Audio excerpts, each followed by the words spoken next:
सड़ा गला ससुराल। इस रोमांचक कहानी की शुरुआत नमिता से होती है।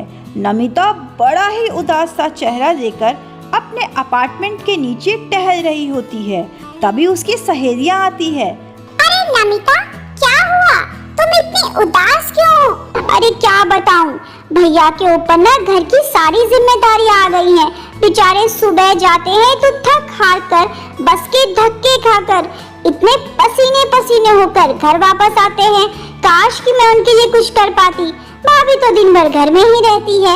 अरे हाँ, तुम्हारी लोगों में इतनी जान पहचान है। तुम एक काम करो, तुम ना लोगों की शादियाँ करवाना शुरू कर दो। तुम्हें पता है आजकल ना इस काम में बड़ा ही प्रॉफिट है। 1.5 से 2 लाख रुपए मिलते हैं एक शादी करवाने के। अच्छा, ये बात है। फिर तो मैं कल से ही शुरू करती हूँ अपना नया बिजनेस, शादी करवाने का। और हाँ, अगर तुम लोगों को भी शादी करवाना हो ना तो मुझे फोन कर देना। मैं बहुत ही बढ़िया सा रिश्ता ढूंढ कर लाऊंगी, पर पैसे भी लूंगी। ऐसा कहकर नमिता अपने घर आ जाती है, सोफे पर बैठती है और अपनी सहेली कंचन को फोन लगाती है। अरे कंचन, तुम्हारी बेटी के लिए तुम्हें रिश्ता चाहिए था ना? मेरी नजर में ना एक बहुत अच्छा लड़का है, तुम कल ही आ जाओ। कंचन और उसकी बेटी नमिता के घर आते हैं, जहां उसने पहले से ही लड़के वालों को बुला रखा होता है। दोनों लोग आपस में एक दूसरे को देखते हैं, सारी बातें करते हैं और रिश्ता पक्का हो जाता है। अरे वाह भाई नमिता, मैंने तो अपनी बेटी के लिए हर जगह रिश्ते देखे, पर इसको कोई पसंद ही नहीं आता था। पर आखिरकार तूने इसके लिए बढ़िया सा लड़का ढूंढ ही दिया। ये ले तेरे 50,000 एडवांस, बाकी के 50,000 शादी होने के बाद। अरे हाँ, पर नमिता, मुझे एक बात पूछनी थी। तूने लड़के वालों को ये तो कह दिया ना कि मेरी बेटी शादी के बाद नौकरी करेगी। अरे उसने इतने बढ़िया कॉलेज से इतने पैसे खर्च कर MBA किया है, नौकरी तो भला करेगी ही। अरे हाँ कंचन, तू टेंशन मत ले, जरूर नौकरी करेगी। मैं क्या तुझसे झूठ बोलकर रिश्ता करवाऊंगी? दोनों तरफ के लोग नमिता को 50-50 हजार रुपए देते हैं। ये देखो भैया, पूरे 1 लाख रुपए। इससे ना आप घर का बढ़िया सा फर्नीचर ले आइएगा। अब आप बस देखते जाइए कि इस तरह मैं लोगों की शादी करवाकर कितना मुनाफा कमाती हूँ। फिर क्या था, अगले दिन पूजा बहुत अच्छे से तैयार होती है। कंचन अपनी बेटी को शादी के जोड़े में देखकर बहुत खुश होती है और खुशी खुशी उसकी शादी राघव से करवा देती है। शादी होने के बाद नमिता को और भी गिफ्ट्स और पैसे मिलते हैं। ये लो नमिता, पूरे 1 लाख रुपए, और ये बनारसी साड़ी तेरे लिए, समधन जी ने भी दी है। अरे वाह, देखा भैया, पैसे तो मिले ही, साथ में सुंदर साड़ियाँ भी मिली।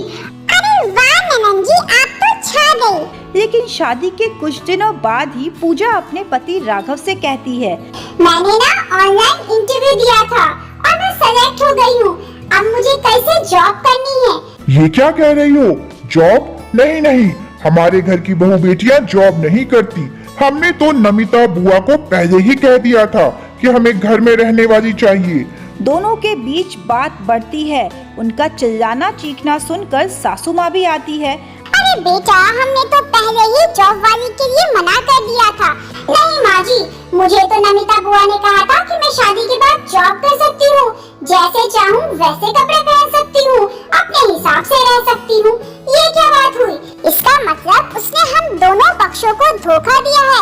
हमें उसे अपने घर बुलाना ही होगा। हाँ, हो जाए दूध का दूध और पानी का पानी। इस तरह गलत बुनियाद पर शादी नहीं टिक सकती।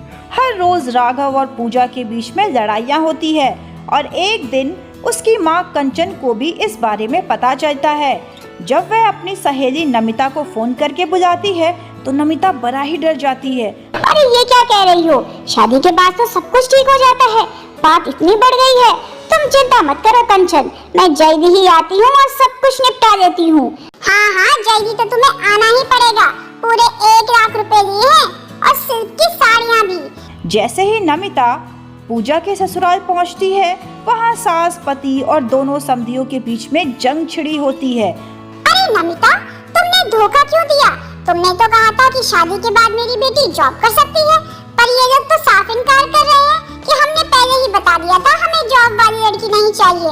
अब तुम ही बताओ, मेरी बेटी की तो जिंदगी खराब हो गई। अरे MBA किया है इतने बड़े कॉलेज से और यहाँ क्या वो रोटियां सेकेगी। हाँ बहन जी, हमें तो माफ करना, हमने तो पहले ही शर्त बता दी थी। दोनों पति पत्नी एक बार फिर से लड़ने झगड़ने लगते हैं और हर बार नमिता को फोन आता है उसके ससुराल आने का। अब तो नमिता हर रोज पूजा और राघव के ससुराल आती, दोनों की लड़ाइयाँ को निपटाती थी, लेकिन कुछ भी हल नहीं हुआ और नमिता बहुत उदास रहने लगी। नमिता के भाई ने जब ऐसा देखा तो उसे बड़ा ही दुख हुआ। ये लो पैसे, जाकर उन दोनों के मुंह पे मारना, और इस तरह झूठ बोलकर शादी नहीं करवाई जाती। ये एक पवित्र रिश्ता है। तुमने सिर्फ अपने पैसों के लिए दोनों पक्षों को झूठ बोला, अब भुगतो। खैर, अब तुम कभी भी कोई शादी नहीं करवाओगी।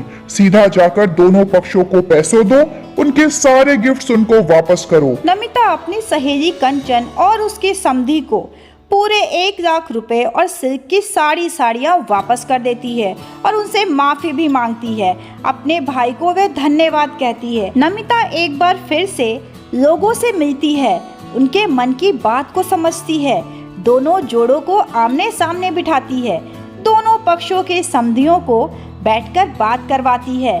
लड़की और लड़का के बीच में कोई भी गलतफहमी नहीं आने देती। उसका नतीजा ये होता है कि अब रिश्ते चलते हैं और नमिता अपने भाई को कहती है, देखा भैया, आपकी वजह से मुझे जीवन में सीख मिली है। अब मैं रिश्ते तो करवाती हूँ लेकिन सच की बुनियाद पे, ताकि वो लंबे समय तक चल सके। और ये लीजिए पूरे 60,000 जो मैंने शादी करवाई थी ना, उसमें मिले। पर हाँ, इस बार ये शादी बहुत लंबी चलेगी, ये मेरा वादा है। और इस तरह नमिता शादी करवाने वाली बुआ के नाम से पूरे अपार्टमेंट में मशहूर हो जाती है। So I hope you enjoyed this story. Don't forget to share and subscribe for more videos. Thank you for watching.